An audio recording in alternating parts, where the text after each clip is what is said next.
Halo, perkenalkan kami dari kelompok 4 Sistem Peralatan Hidup dan Teknologi. Perkenalkan, saya Gina Puspa Putri. Dan saya Nurdin. Saya Salwa Melani. Dan saya Novel Aprilan Pramadi.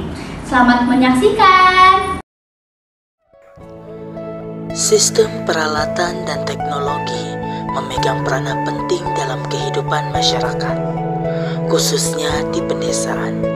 Desa Budaya Sungai Bawang salah satu contoh desa yang tetap melestarikan warisan budaya tradisionalnya. Namun, juga tidak lepas dari perkembangan teknologi modern. Sungai Bawang adalah salah satu desa di Kecamatan Muara Badak, Kabupaten Kutai Kartanegara, Provinsi Kalimantan Timur, Indonesia. Desa ini awalnya merupakan sebuah dusun yang berada di wilayah desa tanah datar sebelum diubah menjadi desa tetap sekaligus desa budaya pada tanggal 14 Januari 2008.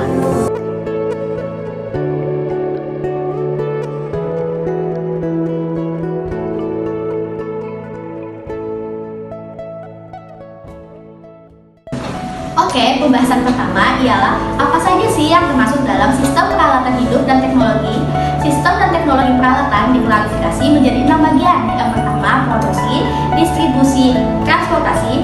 Yang kedua, peralatan komunikasi. Ketiga, peralatan dan telekomunikasi model peti, kemas. Yang keempat, pakaian dan perhiasan. Kelima, akomodasi. Dan keenam, senjata. Perlengkapan merupakan wujud fisik yang berupa suatu benda.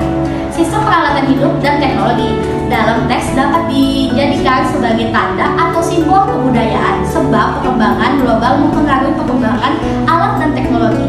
Berikutnya merupakan identifikasi dari jenis-jenis yang telah disebutkan sebelumnya. Mengidentifikasi jenis alat tradisional dan teknologi lokal yang diwariskan secara turun-temurun di desa Sungai Bawang, memberikan wawasan akan kekayaan budaya dan kearifan lokal masyarakat setempat. Berikut peralatan tradisional dan teknologi lokal yang tersedia di desa Sungai Bawang.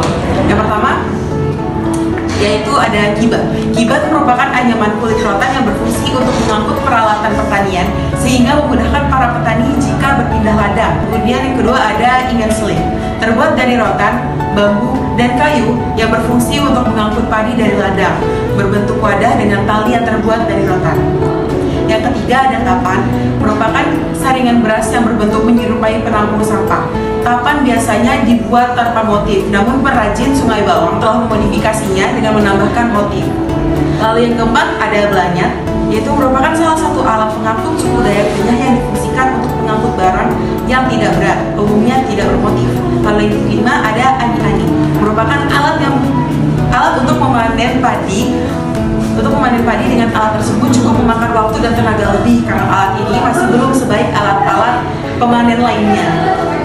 Lalu yang berikutnya ada alat transportasi tradisional, yaitu alat pasar, merupakan transportasi yang terbuat dari kayu ulin dengan panjang kurang lebih 700 cm dan dapat menampung 20 orang. Desain perahu ini berasal dari masyarakat Dayak yang digunakan sebagai alat transportasi menyusuri sungai besar. Lalu yang ketiga adalah ada peralatan upacara adat. Peralatan adat Dayak merupakan kumpulan benda-benda yang mempunyai nilai budaya dan sejarah yang tinggi yang digunakan masyarakat Dayak dalam kehidupan sehari-hari. Upacara adat dan kegiatan lainnya, alat ini selain berfungsi sebagai alat juga mempunyai makna simbolis yang mendalam bagi masyarakat Dayak. Lalu adapun contoh-contohnya seperti tapung. Tapung itu topi rotan atau bambu untuk penggunaan sehari-hari, biasanya dibuat sederhana tanpa hiasan atau pola butiran. Sedangkan untuk keperluan upacara atau tarian adat, tapung meliputi hiasan manik-manik dengan desain tertentu seperti hiasan taring binatang. Lalu adapun saung. Saung adalah topi yang dibuat oleh masyarakat suku Dayak Kenyah Sungai Bawang dari bahan dasar daun sang atau daun pandan. Lalu ada baing suapuk. Sederhananya baing suapuk adalah sebuah mantel, sebuah parang yang gagang atau sarungnya diukir lengkap dengan berbagai hiasannya. Alat ini biasanya tidak digunakan untuk aktivitas sehari-hari, hanya digunakan untuk acara adat seperti pernikahan. Lalu yang terakhir ada belukuse. Topi dengan hiasan manik di bagian depan, dihiasi dengan bulu-bulu dan di bagian atas ditancap satu kirip. Yaitu kirip itu bulu burung enggang dalam bahasa Kenyah, temenggang. Baik, selanjutnya yang nomor 4 ilmu, pengetahuan, dan teknologi dalam kehidupan sehari-hari di rumah. Teknologi ini bertujuan untuk memudahkan dan meningkatkan kualitas hidup masyarakat dalam melakukan pekerjaan rumah. Desa ini kaya akan sejarah dan nilai budaya yang tinggi. Adapun beberapa contohnya sebagai berikut. Yang pertama, bening rotan merupakan hasil kerajinan yang terbuat dari anyaman rotan. Bening rotan yang telah dipasang manik bermotif di bagian punggungnya, ditambah dengan hiasan taring hewan nantinya yang akan disebut bening aban atau bening manik. Baik, selanjutnya adalah manik-manik kerajinan khas suku Dayak. Selanjutnya adalah manik-manik. Kerajinan tangan ini telah berkembang sejak zaman nenek moyang. Biasanya masyarakat yang menggunakan manik-manik adalah suku Dayak dari Kalimantan Timur. Selanjutnya adalah anyaman. Kerajinan unik suku Dayak lainnya adalah menunun. Bahan yang biasa digunakan ialah anyaman adalah rotan. Selanjutnya ialah lanjung. Salah satu kerajinan khas suku Dayak adalah lanjung. Kerajinan ini berasal dari anyaman bambu yang dibuat oleh wanita Dayak dan banyak dijual sebagai souvenir. Tantangan apa sih yang dialami masyarakat desa Sungai Bawang?